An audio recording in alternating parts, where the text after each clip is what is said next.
Well, I don't know if you've heard, but there's a squatter living in Royal Lodge. King Charles is trying to evict his brother Andrew from the property as he looks to complete the prince's exile from royal life. Nope. The problem prince is refusing to budge as he's not happy with the alternative accommodation he's been offered, including Frogmore Cottage, the former home of Harry and Meghan. Well, with us now is TalkTV's royal editor, Sarah Hewson, to give us the right royal roundup. Andrew, will he ever leave? He's clinging on for now. It looks like he's won in this battle at the moment. He's got a 75-year lease on Royal Lodge. That takes him till 2078. So any years remaining after he's died pass on to his daughters, Beatrice and Eugenie. And the lease is with the Crown Estate. King Charles technically can't interfere with that. And I think what we're also seeing playing out is the difference between public life and family life, because Charles has been pretty hardline when it comes to the public life. There is no place for Andrew, but when it comes to family life,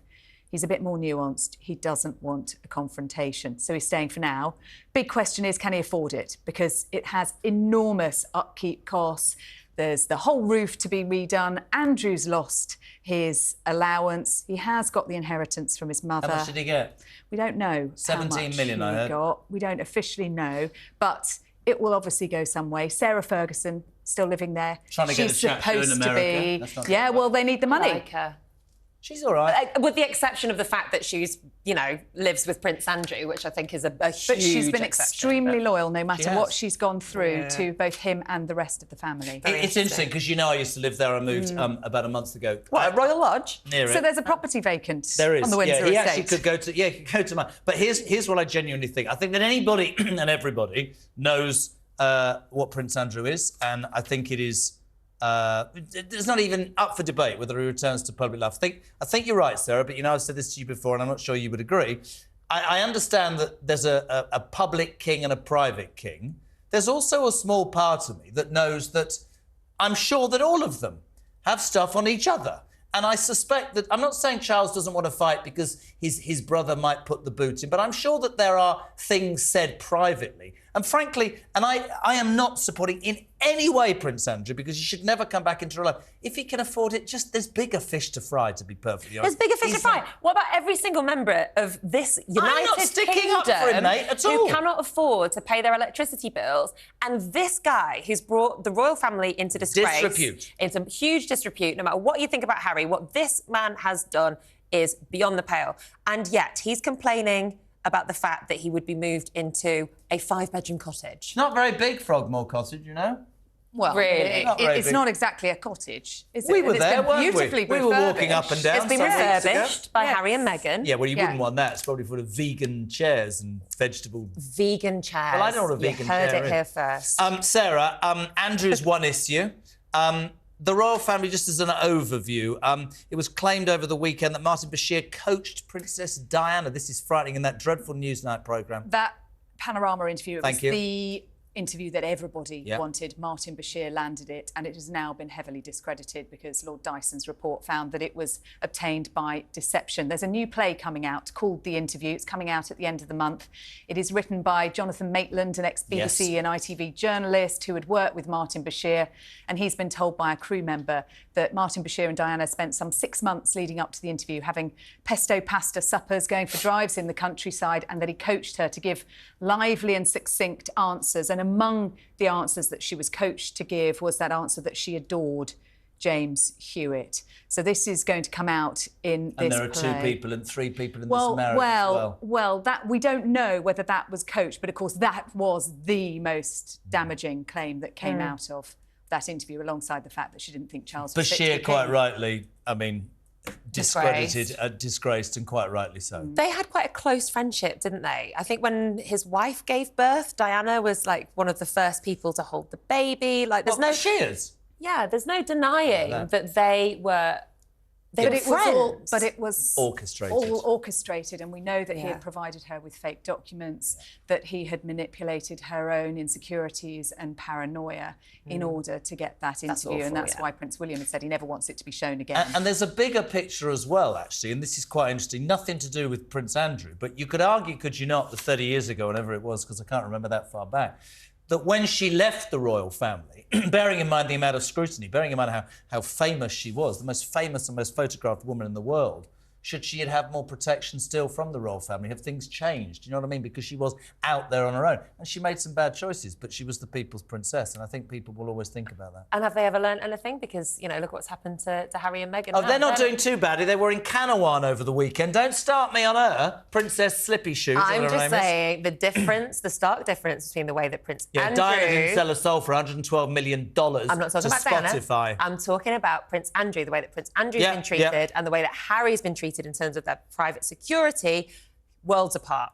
Anyway, we're going to move on now. Sorry, listen. You don't make your money out of slagging off something you don't want to be part of. I said it. We've had this conversation before, Sarah. When they walked away, actually, genuinely, Nick, I thought fair play to them. They don't want to be in the bowl.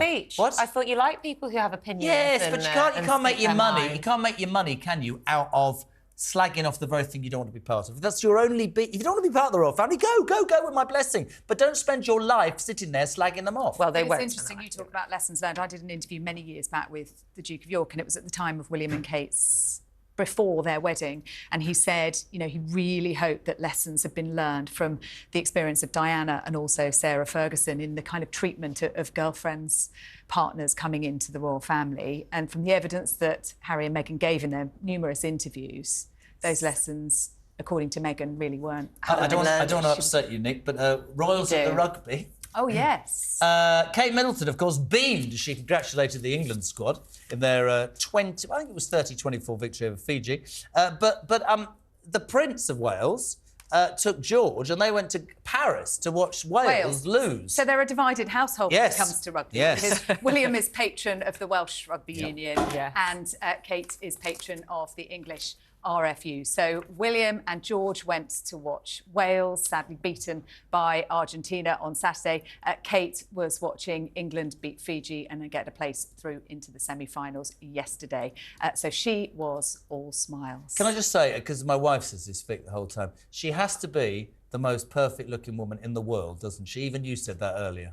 Well, she looks amazing. I hate to reduce a woman to purely her looks, but, you know, she also does happen to look fantastic. And you say that she's fantastic. I hate to reduce you to just your looks. But she's also... Did you say she's wearing... £30 Zara blazer that she's worn before. A woman after my own heart. This is a Zara blazer. That blazer wouldn't fit you. You're pregnant. How dare he, Sarah? Can you believe I have to work with this man? So Andrew's going to be thrown out, you reckon? But not at the moment. Not at the moment. No. Not at the moment. It may come that he can't afford it. I want to talk a little bit about the Middletons. Yes. Now, this weekend, some abuse-filled posters were put up around the village of Bucklebury in the Berkshire. village? In the village where they've thing. lived for some 30 years. And they were apparently taken down by James Middleton. This is after their business Party Pieces went bust. This is the business that Carol set up when Kate was just 5 years old and she couldn't find fun party wear.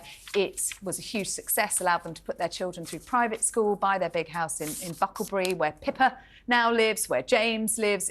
They're very much respected and liked in the community, and villagers have said they are shocked. But the creditors from the business, when it went bust, £2.6 million owing. There are some creditors who feel betrayed. We don't know who was behind these posters, but very unpleasant indeed. And am I right in saying they don't necessarily have a legal right to pay off? So they sold the business to a Scottish businessman. So they bought the debt. Without the debt. And then the business went bust 2 weeks after that. It couldn't be saved. It was like so many businesses affected by COVID. You talk about injustices, right?